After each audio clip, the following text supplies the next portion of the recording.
আল্লাহু আকবার, আল্লাহু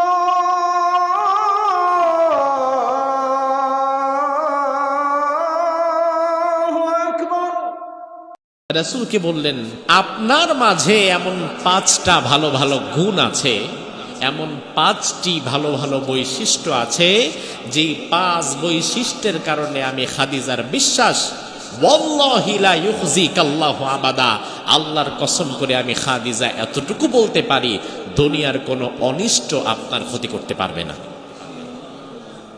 সুবহানাল্লাহ বলবেন না? এটা হচ্ছে স্ত্রীর কনফিডেন্স।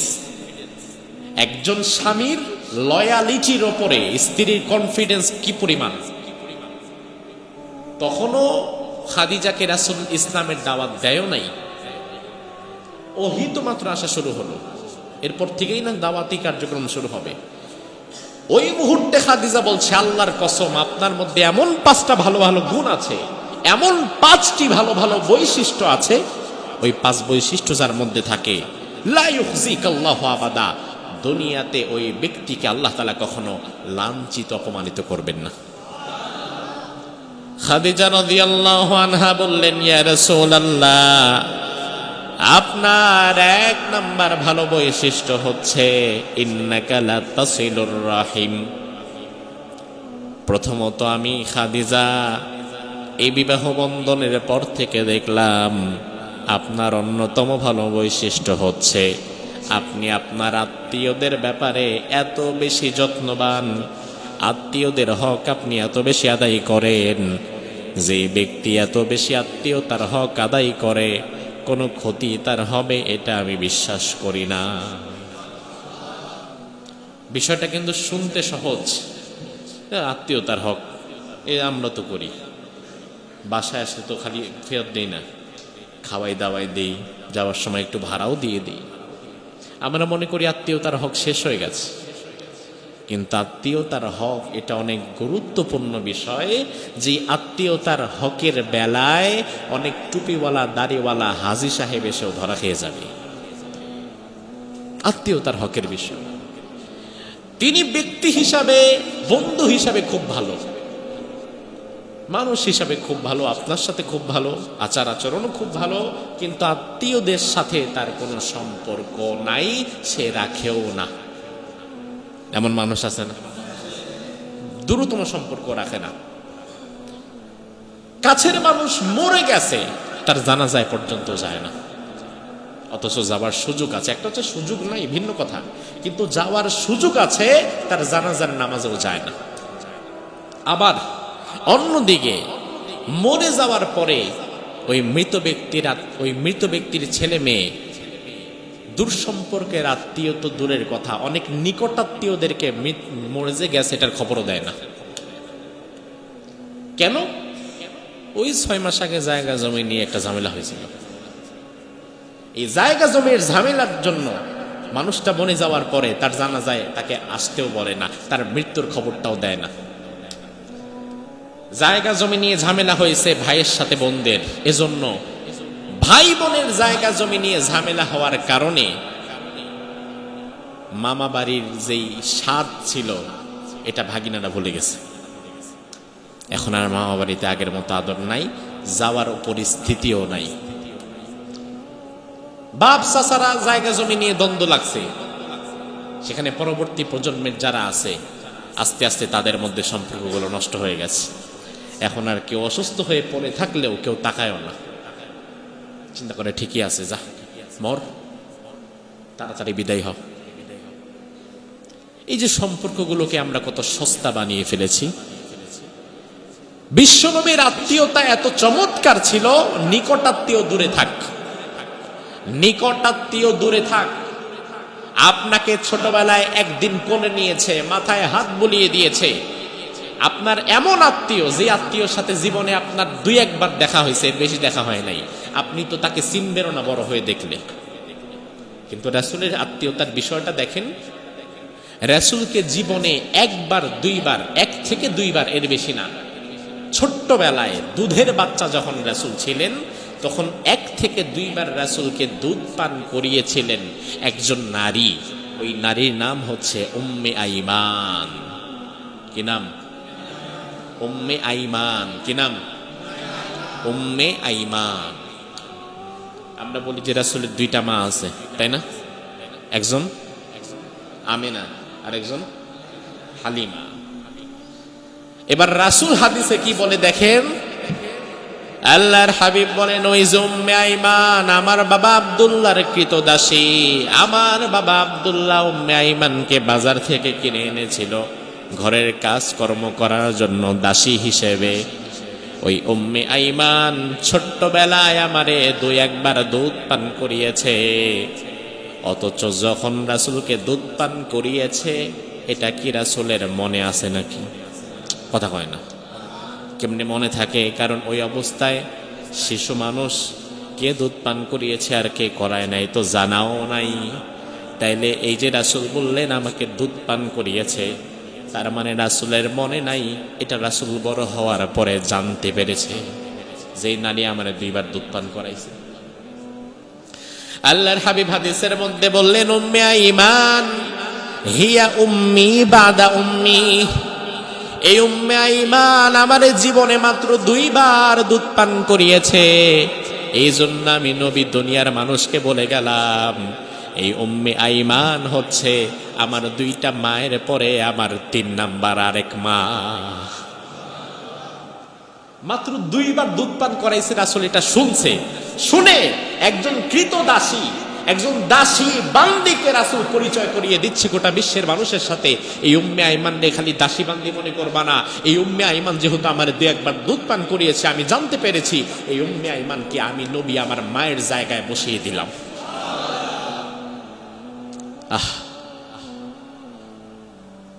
মানবীয় চরিত্র এত সুন্দর কিভাবে হয়, যেখানে আপন মা, যেই মা 10 মাস 10 দিন গর্ভে ধারণ করেছে, খাইয়ে পেলে বড় করেছে, 2-2.5 বছর দুধ পান করিয়েছে, সন্তান যদি অনেক বড় কিছু একটা হয়ে যায় তাইলে অনেক কুলাঙ্গার সন্তান হাই সোসাইটিতে ওই গ্রামের মায়ের পরিচয়টাও টানে না, বাবার পরিচয়টাও দিতে লজ্জাবোধ করে, আছে না? অথচ রাসূল একটা দাসী বান্দিকে 2-1 দুধ পান করানোর কারণে তাকে মায়ের জায়গায় বসায় দিছে। এগুলো মানতে পারবেন না, শুনতে পারবেন, তবে এগুলা থেকে শিক্ষা নেন। এই কথাগুলোর মাপার মতো ক্ষমতা আমাদের নাই যে বিশ্বনবী মদিনার প্রেসিডেন্ট একটা দাসী বান্দির 2 দিন দুধ পান করানোর কারণে মা হিসাবে পরিচয় করিয়ে দিচ্ছে। আল্লাহর হাবিব এজন্য বললেন মান আরাদা মান আহাব্বা আন ইউবাসসাতা লাহু ফি রিজকিহি আও ইউনসা লাহু ফি আথারিহি ফালইয়াসিল রাহিমাহু। তোমাদের মধ্যে কোনো মানুষ যদি চায় তার রিজিক বেড়ে যাক এবং তার হায়াত বেড়ে যাক, তাহলে সে যেন নিয়মিত তার আত্মীয়দের খোঁজ খবর নেয়, আত্মীয়দের যেন খোঁজ খবর নেয়। এটা রাসূল খুব বেশি করতেন। নিকট আত্মীয় তো ভালো, দূরের আত্মীয়দের খবরও রাখতেন।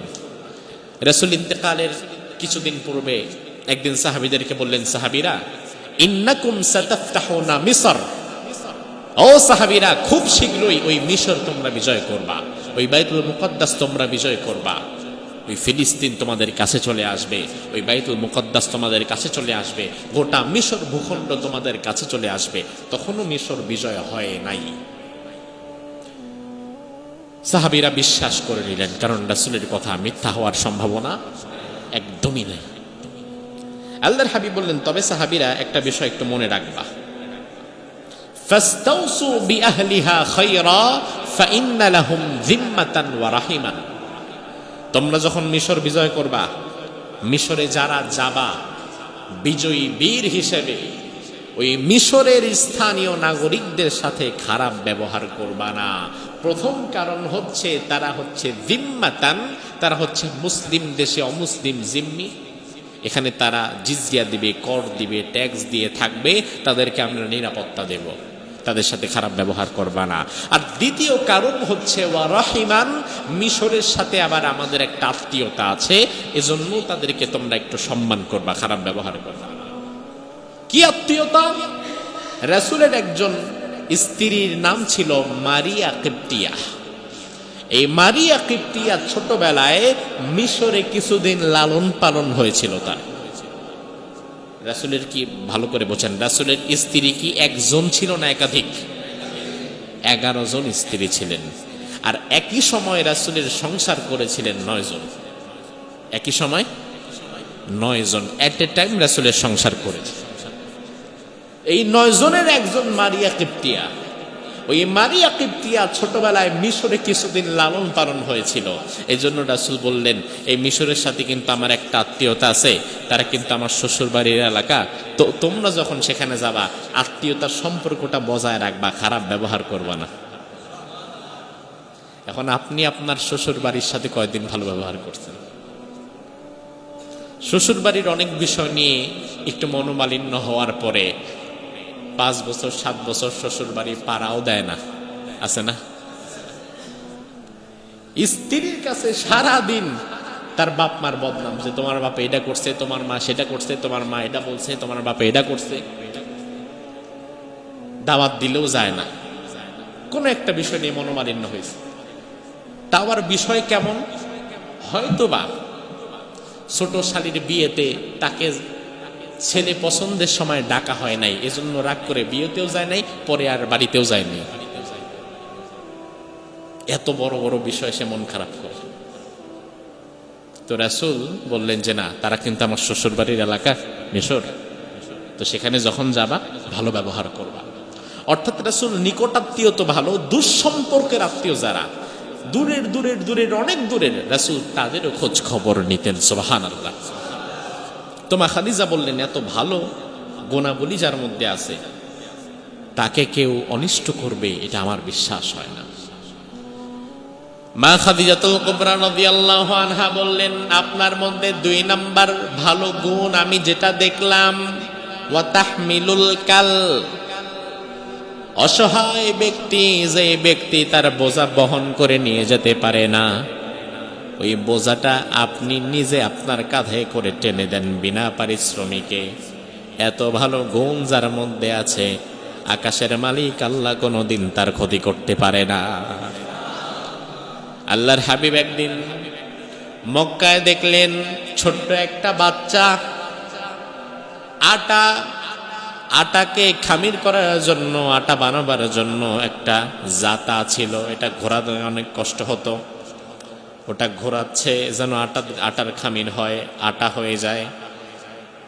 গম থেকে আটা বানানো হচ্ছিল জাতা ঘুরিয়ে ঘুরিয়ে।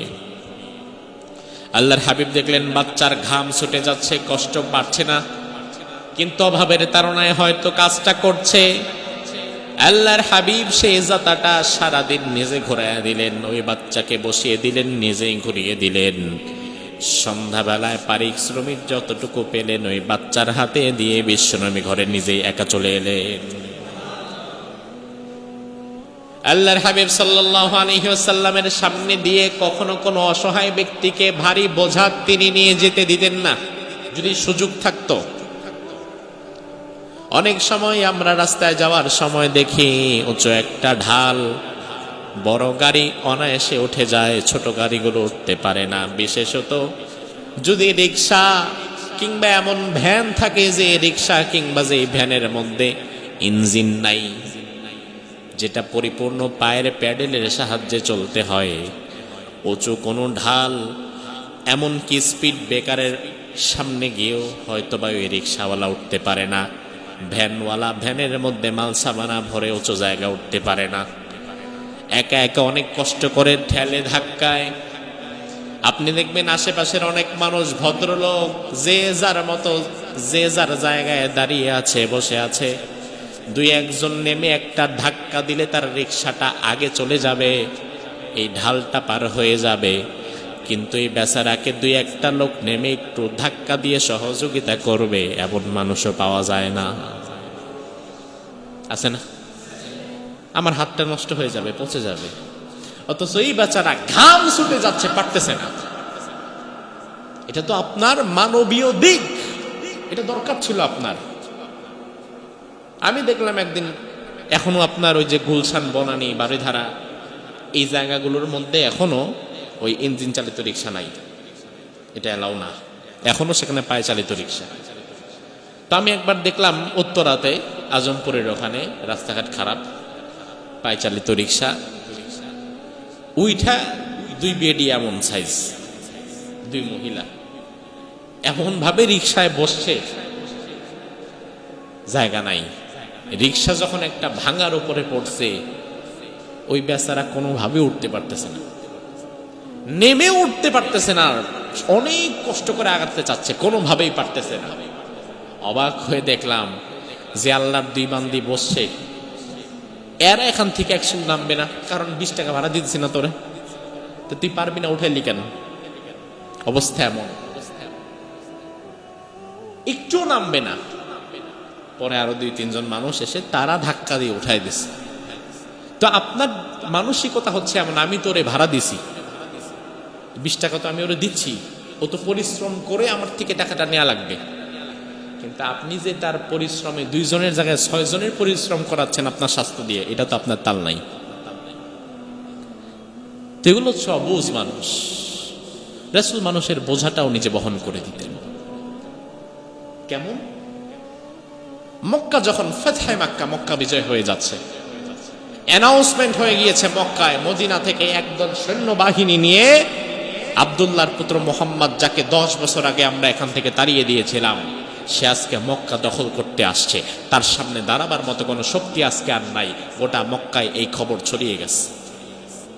এই খবর ছড়িয়ে যাওয়ার মধ্য দিয়ে কিছু মানুষ যারা কোনোদিন রাসূলকে দেখে নাই, যাদের কাছে সারা জীবন রাসূলের সম্পর্কে শুধু খারাপ কথাই বলা হয়েছে, যে রাসূল সন্ত্রাসী, আগ্রাসী, অমুক তমুক, মেরে ফেলবে, কেটে ফেলবে, মোহাম্মদ ভালো না, খারাপ, পাগল, এই সেই নানান ধরনের কথা, যারা কাছ থেকে কোনোদিন রাসূলকে দেখে নাই, শুধু খারাপ কথাই শুনেছে, স্বাভাবিকত রাসূলের সম্পর্কে তাদের ধারণা কি ভালো থাকবে না খারাপ? এক নারী, বৃদ্ধ নারী, সে সারা জীবন শুধু খারাপ কথা শুনেছে। সে চিন্তা করছে যে আসলে আজকে যত আসতেছে সে, তাইলে তো পুরা মক্কা তছনছ করে ফেলবে, থাকার উপায় নাই, আমি চলে যাই ভাই, আগেই জান থাকতে অন্যত্র চলে যাই। তার গটি বাটি কিছু নিয়ে, গাট্টি বক্সা নিয়ে সে মক্কা নগরী পরিত্যাগ করে চলে যাচ্ছে। যেতে যেতে সামনে রাসূল সাল্লাল্লাহু আলাইহি ওয়াসাল্লামের কাফেলা, রাসূল কাফেলা নিয়ে আগাচ্ছেন। দেখলেন যে এক বুড়িমা মক্কার একটা রাস্তা ধরে দৌড়িয়ে অন্যদিকে যাওয়ার চেষ্টা করছে, কিন্তু ব্যাগটা, গাট্টিটা এত ভারী, একটু গিয়ে একটু রাখতে হচ্ছে, আবারও তাড়াতাড়ি যাওয়ার চেষ্টা করছে, পারছে না। রাসূল সাহাবীদেরকে বললেন, তোমরা একটু দাঁড়াও, এখানে বিশ্রাম নাও, আমি একটু দেখি তাকে সহযোগিতা করতে পারি কিনা। এটা কিন্তু বলতে পারতেন যে তোমাদের মধ্যে থেকে কেউ যাও, তাকে একটু সহযোগিতা করো। এটা যদি বলতেন তাহলে সাহাবীরা যেত না, যেত কিনা? কিন্তু এই কাজটা রাসূল নিজে করলেন, নিজে আগে গেলেন, গিয়ে বললেন, মা আপনার তো দেখলাম খুব কষ্ট হচ্ছে, কোথায় যাবেন? বলো, ওই যে একটা পাহাড় দেখা যাচ্ছে না, ওটার নিচে একটা জায়গা আছে, ওখানে আমি মাঝে মাঝে গিয়ে বসি, ওখানেই যাব। তো দেন আপনার গাট্টিটা দেন, আমি নিয়ে যাই। তো গাট্টি দিতে পারি, কিন্তু এই গাট্টি বহন করে এই পর্যন্ত নিয়ে যাওয়ার জন্য আবার তোমার যে 2-4 পয়সা দেয়া লাগবে, এটা দিতে পারবো না, কারণ এত টাকা আমার কাছে নাই বাবা। রাসূল বললেন, ইন আজরিয়া ইল্লা আলাল্লাহ, কিচ্ছু লাগবে না, আমার প্রতিদান আল্লাহ দিবে, আসেন আপনাকে ওখানে আগায় দিই। ঠিক আছে, আসুন। প্রায় আধা ঘন্টা 1 ঘন্টার রাস্তা রাসূল সেই গাট্টিটা বহন করে সাহাবায়ে কেরামকে বিশ্রামে রেখে ওখানে চলে গেলেন। পাহাড়ের পাদদেশে তার গাট্টিটা নামালেন, এবার রাসূল ফিরে চলে আসবেন। ওই বৃদ্ধা নারী এবার জিজ্ঞেস করছে, আচ্ছা দাঁড়াও তো, তোমাকে তো আমাদের এলাকায় আগে কখনো দেখি নাই, মক্কায় তো আগে দেখলাম না কোনোদিন, তো তোমার নাম কি? বলল, আমার নাম তো মুহাম্মদ সাল্লাল্লাহু। বৃদ্ধা বলল, মুহাম্মদ মানে তুমি কি ওই আব্দুল্লাহর পুত্র মুহাম্মদ নাকি? মুহাম্মদ ইবনে আব্দুল্লাহ, তোমার বাবার নাম কি আব্দুল্লাহ? বলে জি। বংশ কি কুরাইশ? বলে জি। তোমাকে কি 10 বছর আগে তাড়িয়ে দেয়া হয়েছিল নাকি? বলে জি। তুমি কি আজকে আবার বিজয়ী বেশে মক্কায় ফিরছো নাকি? মক্কা বিজয়ের বীর হিসেবে তুমি কি আজকে ফিরছো? রাসূল বলে, হ্যাঁ আমি তো আসছিলাম। তো তুমি যদি এসে থাকো, তাহলে আমার সাথে তো তুমি কি আচরণ করলে? আমি তো তোমার ভয়ে এলাকা ছেড়ে এখানে চলে আসছি, তুমি আমার ক্ষতি করবা এসে। আমার কানে সারা জীবন তোমার নামে খারাপ কথা বলা হয়েছে, তো তুমি যেহেতু কাজ করছো, তোমার জন্য আমি এখানে চলে এসেছি। তুমি নিজে আমার গাট্টিটা এখানে এনে দিলা, একটা টাকাও নিলা না। তো এত সুন্দর যার আদর্শ, আমি তো তাকে ছেড়ে আর এখানে একা থাকতে পারবো না।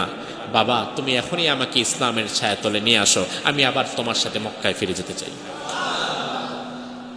দেখেন, এই হচ্ছে রাসূলের আদর্শ, যে আদর্শকে মাপার মতো কোনো যন্ত্র, মাপার মতো কোনো পাল্লা দুনিয়াতে তৈরি হয় নাই। এমন আদর্শ যেটা কল্পনা করা যায় না, যেটা শুনলে মনে হয় হয়তো বানানো একটা গল্প। কারণ গল্প ছাড়া এত সুন্দর আদর্শ কিভাবে সম্ভব? গল্পতে এত সুন্দর হয় না। মা খাদিজা বললেন, আপনি অসহায় মানুষের বোঝা টেনে দেন, আপনাকে আল্লাহ তাআলা কখনো লাঞ্ছিত করবে না। সুবহানাল্লাহ। মা খাদিজাতুল কুবরা রাদিয়াল্লাহু আনহা বললেন, 3 নাম্বার আপনার ভালো গুণ, আপনি ওয়াতাকসিবুল মাদুম, অসহায় ক্ষুধার্ত মানুষ যার খাওয়া পরার জায়গা নাই, যদি কোনোভাবে আপনার সামনে এমন অসহায় কোনো মানুষ পড়ে যার খাবার দাবার নাই, আপনি এমন মানুষ, আপনি নিজে না খেয়ে তার খাবারের ব্যবস্থা করে দেন। এমন একটা নজির আপনি খুঁজে পাবেন না যেখানে বিশ্বনবীর কাছে খাবার চেয়েছে কিংবা কিছু চেয়েছে পায় নাই, এমন নজির পাবেন না। সিরাতের কিতাব পড়ে অবাক হয়ে যাই, আসলে রাসূলের কাছে দেওয়ার মতো খুব কিছু থাকতো। আমাদের মতো লক্ষ কোটি কোটি টাকার মালিক তিনি হন নাই। হন নাই মানে হওয়ার সুযোগ থাকার পরেও তিনি হন নাই। তিনার কাছে যখন যা ছিল আসার সাথে সাথে তিনি আবার এটা অন্যত্র হস্তান্তর করে দিতেন, দিয়ে দিতেন। তার কারণ সম্পদ যার যত বেশি, হালাল পথে হলেও এই হালাল পথের সম্পদের জন্য হিসাব দেওয়া লাগবে। হারাম সম্পদ তো কথাই নাই, সম্পদ যদি হালাল ভাবেও আনেন এটার জন্য হিসাব লাগবে। কি হিসাবে সম্পদ এনেছেন, কতটুকু সময় ব্যয় করে, আবার খরচ করেছেন কি কিভাবে, হালাল পথে সম্পদ উপার্জন করেছেন, সন্তানগুলারে মানুষ করতে পারেন নাই, আপনার সন্তানেরা আবার হারাম ভাবে এগুলা খরচ করছে, আপনি করেন নাই। কিন্তু সন্তানরা হারাম ভাবে খরচ যদি করে, এটার জন্য আপনি বাবা, আপনি আসামি হয়ে যাবেন, তাহলে পার পাবেন কেমনে? আর আপনার মৃত্যুর পরে আপনার সন্তান কিভাবে খরচ করবে সেটা এক আল্লাহ ছাড়া আর কেউ জানে। আল্লাহর হাবিব সাল্লাল্লাহু আলাইহি ওয়াসাল্লাম সিরাতের কিতাব আমরা পড়ে দেখি, রাসূলের কাছে যখন যা চেয়েছেন রাসূল সেটা দিয়েছেন। এমন কি চাওয়ার তো একটা ধারা আছে, যেই ফকিরের চাওয়া যত নরম, যত করুণ সুরে, ওই ফকিরের ভিক্ষা তত বেশি উঠে। আর যে ফকিরের মুখে রসকস কম, চাওয়ার ঢক ভালো না, ওর ভিক্ষা উঠে তত কম। তার মানে চাওয়ার মধ্যেও তো একটা আদব আছে, আছে না? তো রাসূলের হাদিস দেখেন, আনাস রাদিয়াল্লাহু আনহু বলেন, আমি এবং রাসূল একদিন সকালবেলায় হাঁটছিলাম, শীতকাল ছিল, রাসূলের ঘাড়ের মধ্যে একটা নাজরানি চাদর পেঁচানো ছিল, মোটা আঁশযুক্ত নাজরানি চাদর। শাল দেখবেন ধারালো, বর্তমান গুলা তো একটু কোমল সফট হয়, আর রাসূলের ঘাড়ের নাজরানি মোটা একটা চাদর ছিল, ধারালো চাদর। আনাস বিন মালিক বলেন, আমরা দুইজন একসাথে যাচ্ছিলাম, এমন সময় পেছন থেকে একজন মূর্খ ব্যক্তি, গ্রাম্য ব্যক্তি, রাসূলের চাদর যেটা ঝুলছিল পেছন দিক থেকে, এই চাদরটা ধরে এত জোরে একটা হেঁচকা টান দিল, রাসূল পড়ে যাওয়ার উপক্রম হয়ে গেল এবং রাসূলের ঘাড়ের মধ্যে ওই আঁশযুক্ত মোটা চাদর লেগে ঘাড়ের কিছু অংশের চামড়া উঠে লাল হয়ে গেল। রাসূল ব্যথা পেলেন, এটা ধরে টান দিছে। আল্লাহর হাবিব ব্যথা পেলেন, কষ্ট পেলেন, পেছনে তাকালেন, তাকিয়ে দেখেন এক ভিক্ষুক, মূর্খ। এবার সে রাসূলকে বলছে, ইয়া মুহাম্মদ আতিনি মিম্মা লিল্লাহিল্লাযী, আল্লাহ তাআলা তোমারে যেই সম্পদ দিছে এটা আমারে দিয়ে দাও, অর্থাৎ এই চাদরটা আমার ভালো লাগছে, এটা আমারে দাও। বিশ্বনবী তার দিকে তাকিয়ে মুচকি হাসি দিলেন এরপরে চাদরটা গলা থেকে খুললেন, খুলে তার হাতে ধরায় দিলেন। ভাই আমার, সেখানে আপনি আপনার নিজের কল্পনা করেন, বিষয়টা যদি এমন হয় আপনার গলার চাদর ধরে কোনো ভিক্ষুক যদি পেছন থেকে টান দেয়, আপনি পেছন দিকে ঘুইরা ভিক্ষা দেওয়ার আগে আগে দুইটা চটখানা বসায় দিবেন। ফাজলামি করস, বেদবি করস, আর ভিক্ষা চাওয়ার তো সুযোগই নাই। অথচ এই ভিক্ষুক রাসূলকে এতটা কষ্ট দেওয়ার পরেও রাসূল তার সাথে হাসি মুখে কথা বলে তার চাদরটা খুলে দিয়ে দিলেন। আচ্ছা, এই ব্যবহার কোনদিন সম্ভব বিশ্বনবী ছাড়া অন্য কোনো মানুষের পক্ষে করা? সুবহানাল্লাহ, সুবহানাল্লাহ বলে। আহারে, কি কি চমৎকার ব্যবহার! মা খাদিজা বলে, আপনি তো এমন মানুষ, আপনার কাছে কেউ যদি আসে আপনি তাকে খালি হাতে ফেরত দেন না। এমনও হয়েছে রাসূলের কাছে এসে বলেছে, আমার একটা কিছু দেন। রাসূল দেখলেন নিজের পরনের জামা ছাড়া আর এক্সট্রা একটা জামাও নাই যেটা তারে দেওয়া যায়। রাসূল বললেন, আচ্ছা, আমার কাছে তো এই মুহূর্তে দেওয়ার কিচ্ছু নাই, তোমার যে জামাটা আছে এটা খুলে দাও, আমি এটা ধুয়ে দেই, তুমি এটা আবার পরো। এটা আমি দাও, এটা আমি ধুয়ে দেই, অন্তত কিছু দিতে না পারি এটা পরিষ্কার করে দিই। সুবহানাল্লাহ, কি আদর্শ, কি শিখিয়েছেন গোটা জাতিকে তিনি। এমনি এমনি স্ত্রীর তার স্বামীর প্রতি এত বেশি কনফিডেন্স আসে না, কারণ একজন স্ত্রী প্রকৃত পক্ষে তার স্বামীকে সবচেয়ে বেশি কাছ থেকে দেখার এবং জানার সুযোগ পায়, যেটা বাহিরের মানুষ কোনোদিন পায় না। মা খাদিজা বলেন, আপনার 4 নাম্বারের ভালো গুণ আমি যেটা দেখলাম, ওয়া তাকরির যায়ীফ, মেহমানদের এত বেশি যত্ন আপ্যায়ন আপনি করেন যত বেশি আমি মক্কায় আর কাউকে পাইনি।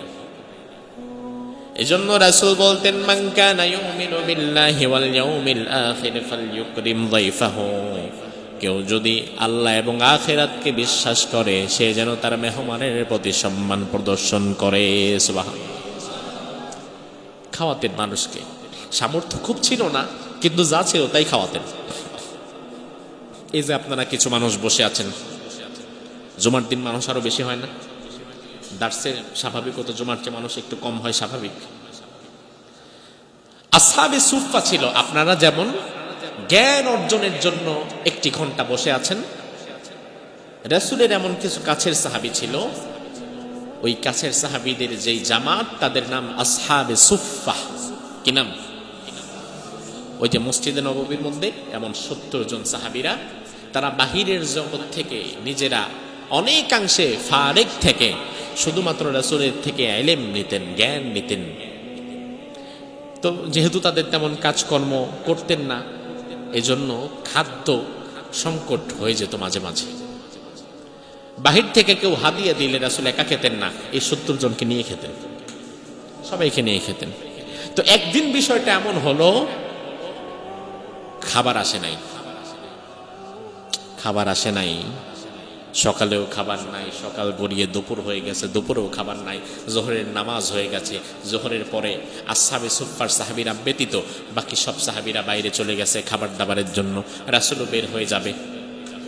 আবু হুরায়রা রাদিয়াল্লাহু আনহু ওই দিন তার ক্ষুধাটা একটু বেশি লাগছে, তিনি এবার বাহিরে বের হয়ে চিন্তা করলেন, খাবার তো খাইতে হবে, কি করা যায়, কি করা যায়। তিনি চিন্তা করলেন যে কারো কাছ থেকে খাবার চাইলে একটু লজ্জা লাগে না, চাওয়াটা তো একটু লজ্জা। তিনি চিন্তা করলেন, আচ্ছা দেখি ওই যে আবু বকর আসতেছে, মসজিদ থেকে বেরোচ্ছে, ব্যবসায়ী মানুষ, অন্তত বাড়িতে খাবার দাবার তো কিছু থাকার কথা, দেখি আবু বকরের সাথে তার বাড়ি পর্যন্ত গিয়ে কিছু খাওয়া যায় কিনা। আবার আবু বকর, ভাই আমার ক্ষুধা লাগছে, আপনার বাড়িতে যাব, খাবো, এটা বলাটাও তো একটু অন্যরকম, লজ্জা লাগে। তো কিভাবে খাওয়া যায় এই ফন্দি ফিকির করে আবু হুরায়রা চিন্তা করলেন, আবু বকর যখন বের হবে আমি সালাম দিয়ে বলবো, আচ্ছা আমি একটা মাসালা জানতে চাই। তো কি মাসালা? এই মাসালা। এখন মাসালার উত্তর দিতে দিতে হাঁটতে হাঁটতে আমি আবু বকরের বাড়ি পর্যন্ত চলে যাব। এখন দুপুরবেলা যদি আপনার সাথে কথা বলতে বলতে আমি আপনার বাড়ি পর্যন্ত চলে যাই, তাহলে স্বাভাবিকভাবে একটু খাবার অফার করবেন না? যে আসছেন যেহেতু, প্রস্তুতি না থাকলেও আসছেন যেহেতু, বসেন একসাথে খাই, দুপুরবেলা চলে আসছেন। আবু হুরায়রা এই চিন্তা করলেন।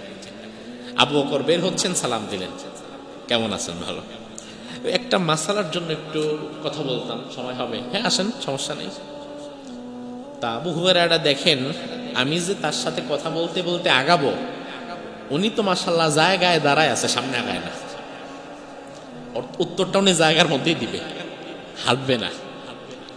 আবু হুরায়রা বলে, আমি মাসালা জিজ্ঞেস করলাম, আবু বকর আমার মাসালার উত্তর জায়গার মধ্যে ঠাস করে দিয়ে দিল, এই হবে এই হবে, জান। আমি নিলাম উত্তর, চলে গেল আবু বকর। উত্তর দেওয়া শেষ, এরপরে উনি হাঁটা শুরু করছে। এখন আমি যদি পিছনে পেছনে আবার যাই, এটা কি হয়?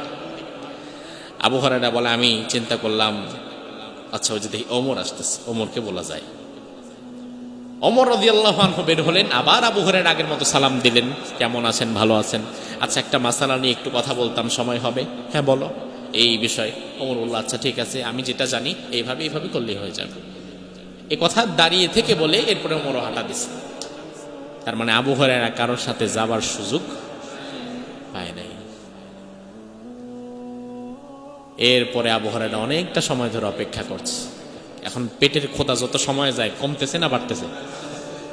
সর্বশেষ মসজিদে নববী থেকে মুহাম্মদ সাল্লাল্লাহু আলাইহি ওয়াসাল্লাম তিনি বের হচ্ছেন। আবু হুরায়রা চিন্তা করছে, যাহা আছে কপালে, যেহেতু পারলাম না আর কাউরে, এখন এই ফর্মুলা রাসূলের উপরে অ্যাপ্লাই করব, যেন ওনার সাথে না বাড়ি পর্যন্ত যেতে পারি। বের হলো। আবু হুরায়রা রাদিয়াল্লাহু আনহু বের হওয়ার সাথে সাথেই সালাম দিলেন।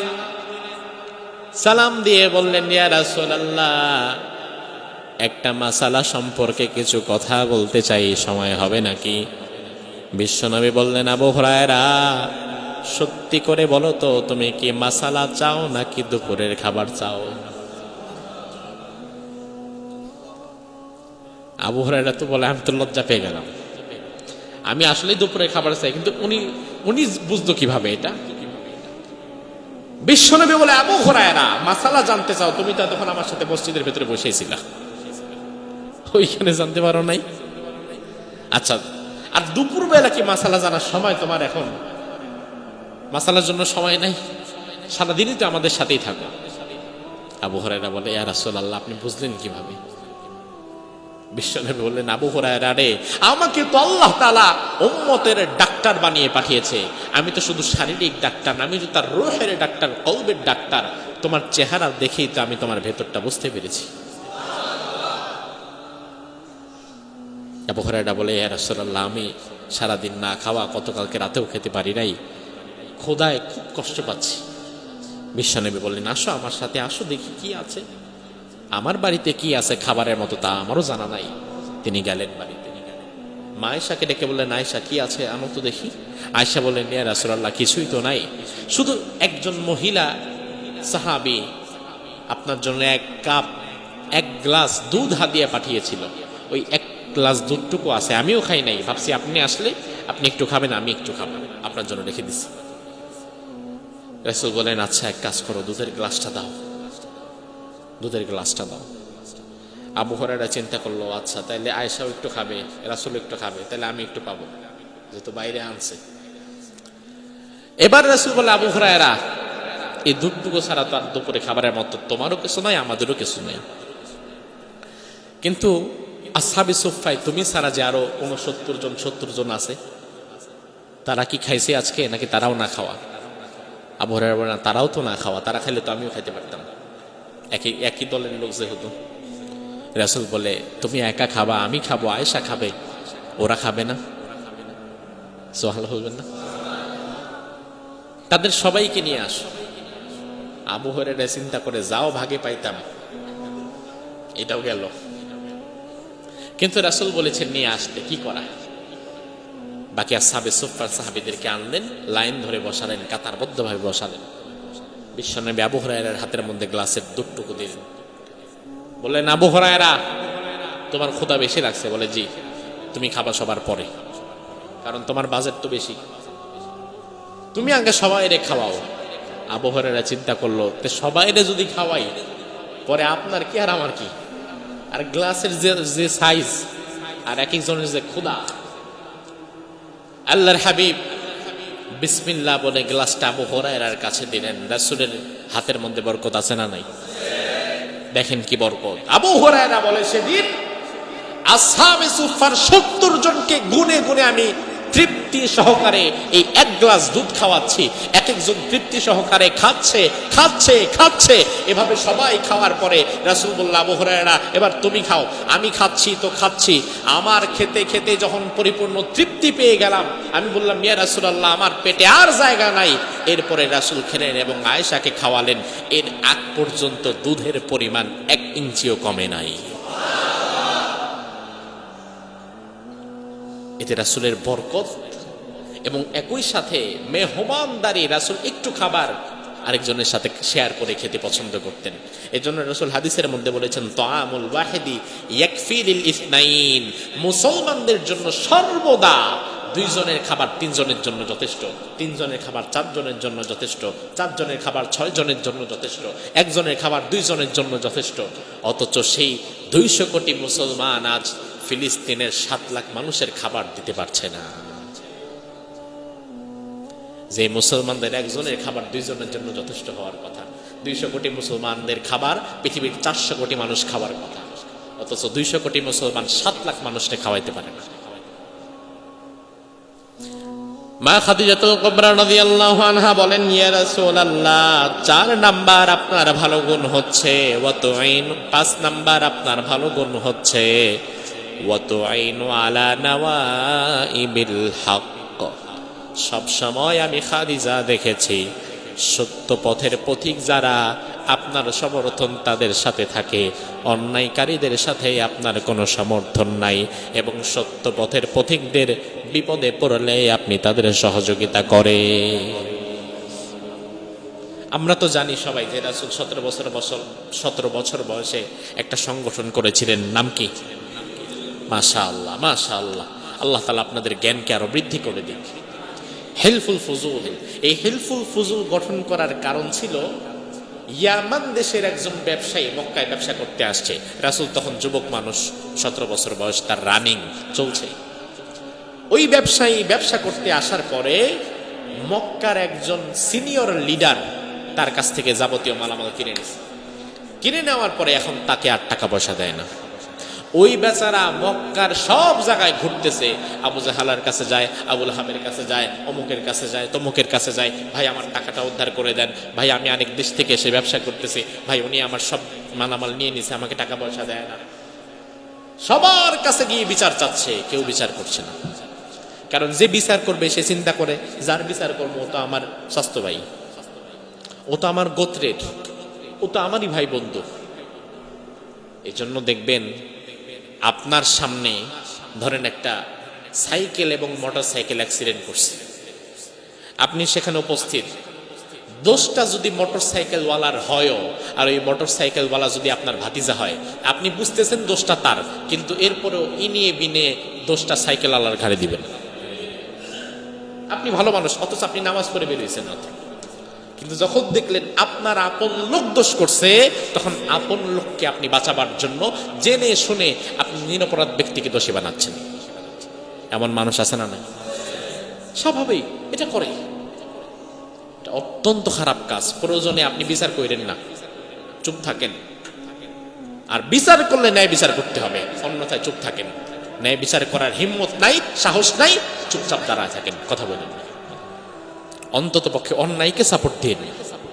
এখন অন্যায়কে সমর্থন করার লোক বাংলাদেশে আছে না? আহারে, বাংলাদেশে অন্যায়কে সমর্থন করার লোক কি কম না বেশি? অন্যায়কে যে যত সমর্থন করে আমাদের কাছে সে তত বড় সেলিব্রিটি, তত বড় মডেল, তত বড় আদর্শ। আমাদের কাছে মডেল এমন ক্রিকেটার, যেই ক্রিকেটার এখনো স্বৈরাচারকে সমর্থন করে যাচ্ছে, আছে না নাই? আজকে না গতকালকে দেখলাম সাকিব আল হাসান, বাংলাদেশের একজন উজ্জ্বল নক্ষত্র আপনাদের কাছে, মানুষ তার জন্য পাগল।